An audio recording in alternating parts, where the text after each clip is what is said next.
Alright, as I've said before, board games were a big deal when I was a kid. So much of a big deal that I'm doing a second part to this video. Because, well, I had board games coming out of every orifice when I was a kid. So here we go, back to the Board Game Grade-a-thon, where I talk smack about your favorite games as a kid and give them a crappy letter grade to go along with it. First up, Pictionary. Now, personally, I like the game of Pictionary. And contrary to how crappy my cartoons are, I can actually draw at a fairly decent level. The only problem is, every time that I play Pictionary, my partner draws like his hands are broken, and all his drawings look like a goddamn Rorschach ink blot, for Christ's sake.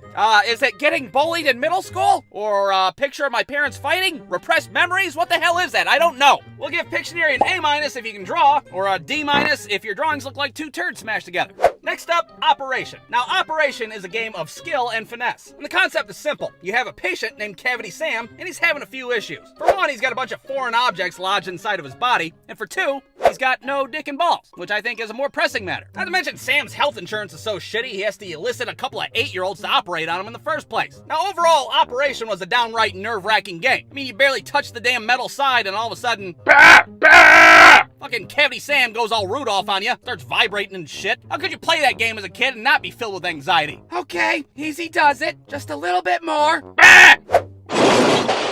We're gonna give Operation a D. Actually, we're gonna give it 2 Ds for the size fucking batteries that it took to power the damn thing. Next up, Taboo. Now, Taboo is a personal favorite of mine. And if you've never played it before, it's basically the game Pictionary, but with words. You have to get your partner to guess the top word on the card without saying any of these no-no words at the bottom. And just like Pictionary, it helps to have a good partner. Like if me and my cousin David are partners, it's not even fair. We'd be sitting there rattling off answers left and right. Parachute Pants, MC Hammer, Helen Hunt, Tornadoes, Tim Allen, Santa Claus, a fucking cat going over a waterfall. Homeward Bound? Time's up, 47 points. What the hell just happened? But God forbid if you and your partner are on a whole different brain wavelength, you're not gonna get shit. Let's see here. They come when you get hurt. I don't know, a fucking masochist? A masochist, what? Time's up. Ambulance! It was a fucking ambulance! Oh, that's what you meant. I thought that, well, you know what? Never mind what I thought. Taboo gets an A. We're moving on. Next up, Don't Wake Daddy. Now, this game was the shit back in the 90s. And the concept of this game was, sneak your piece into the kitchen, but don't get caught by your plastic dad or he's gonna give you the spankings. But why play the board game when you could go over my friend Michael's house and play it for real? That's right, I'm talking about Don't Wake My Drunk-Ass Stepdad. And the concept of that game is, me and Michael try to sneak by his passed-out stepdad and get into the kitchen where he has Little Debbie snacks. Okay, we got him. Nothing can stop us now. What the fuck? Get out of the kitchen, you little shit! You're getting 10 across the ass! Don't Wake My Drunk-Ass Stepdad gets a D for dangerous. How about dangerous? Next up, Apples to Apples. Now, I'm sure I'm gonna get lambasted on this one, but I have to say, Apples to Apples sucks ass. Well, maybe it's not the game that sucks ass. Maybe it's just the people I play it with. Because every game of Apples to Apples goes the same way. As soon as that little green descriptor card gets flipped up, I get all excited because I think I have just the right card to play. How in the hell could somebody not pick my card? It's perfect. But it doesn't matter because there's always some idiot judging the cards that's totally oblivious. Okay, the word is senseless. Let's see, we got wood chipper, croutons, the YMCA, and Helen Keller? Who the fuck's that? Oh, well, I like croutons. Croutons is the winner. God damn it, Carol. Fucking read a book once in a while, will ya? Apples to Apples gets a D+, and Carol can go fuck herself.